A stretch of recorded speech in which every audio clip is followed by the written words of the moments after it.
All right, and this is also an expository text. It's talking about a book's vocabulary is different if it was written during hard economic times. So again, based on the title itself, we can think of, how this is organized, probably cause and effect, right? How economy affects our use of vocabulary. So if in the distant future, archaeologists, so right away, we're starting with a hypothetical situation, right? So sometimes we can start with data, sometimes we can start with anecdotes, sometimes we start with background information. In this case, we're starting with a hypothetical situation.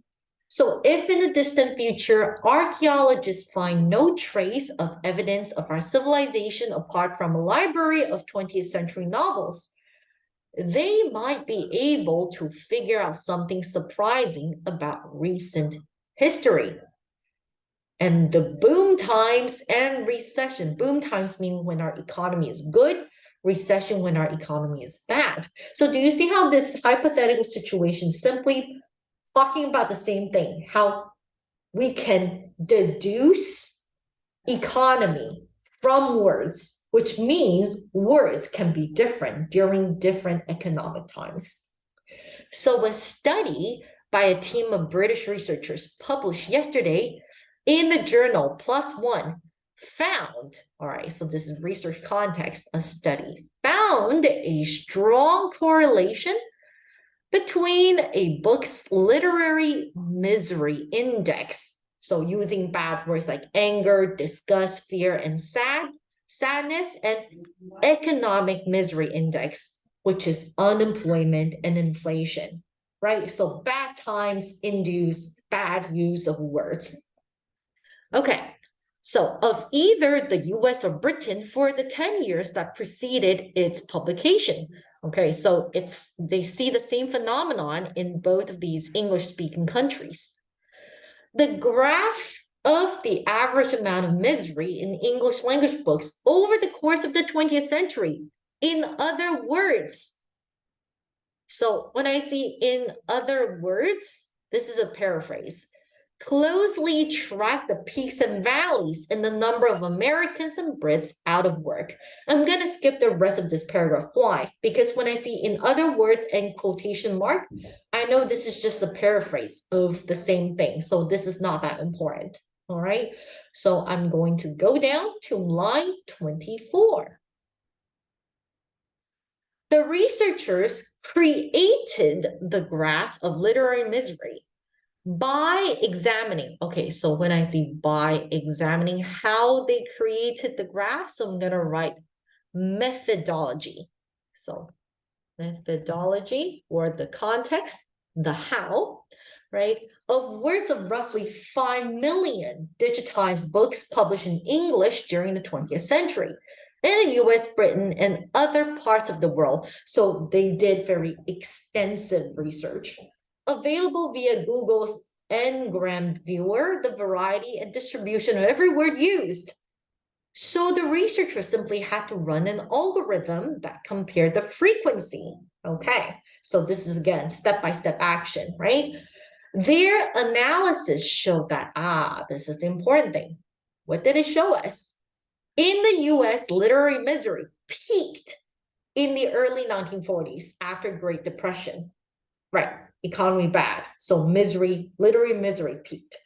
It dipped during the 50s following economic boom, and then slowly rose again during the 70s and 80s after years of economic stagnation, rising unemployment, and relatively high inflation rates. So this is where I would add a question mark. So it seems that our literary index and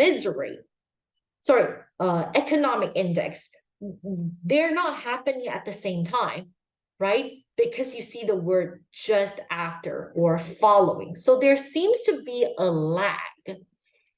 So that might be what they want to find out.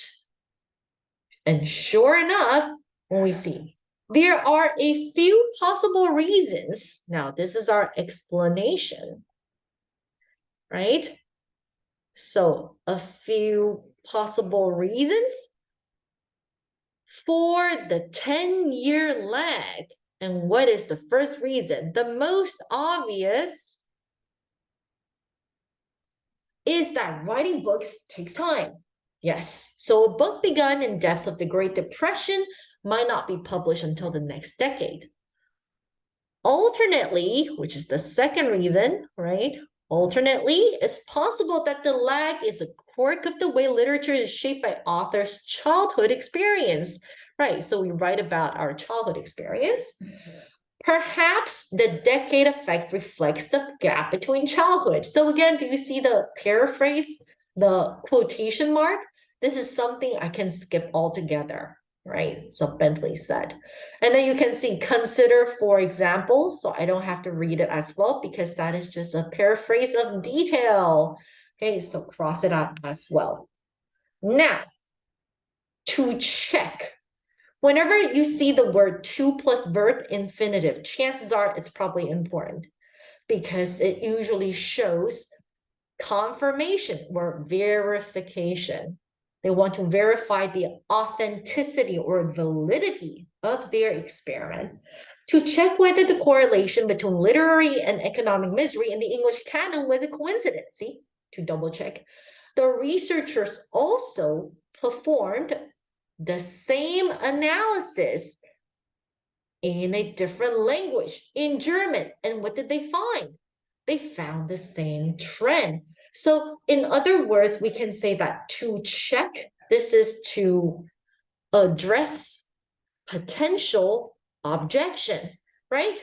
Because if they only did it in English language, maybe some other researcher would say, hey, this is only, this is atypical. This is only suitable for English language. It doesn't apply to different parts of the world. So they did it in German, saying, we know that, and we did this to verify. Okay, so making their experiment more convincing. Of course, this correlation, whether in the US, Great Britain, or Germany, might not come as a huge shock. Obviously, the circumstances that surround an author influence his or her word choices. So yeah, he's acknowledging, yeah, it's common sense, sure. But whatever comes after but is the important thing. The fact that the signal of economic times could be consistently spotted through the noise of all of an author's personal circumstances is still somewhat surprising. So he's saying it's still quite significant, still quite important, right? And shows what a profound effect economics can have on our creative mindsets. And as Bentley put it, global economics is part of the shared emotional experience of the 20th century. So in the end, we can kind of, summarize it as to, why should readers care? Why is it significant? Because the impact is actually very great, right? How economy affects our creative mindsets. All right, and that is it for this expository text.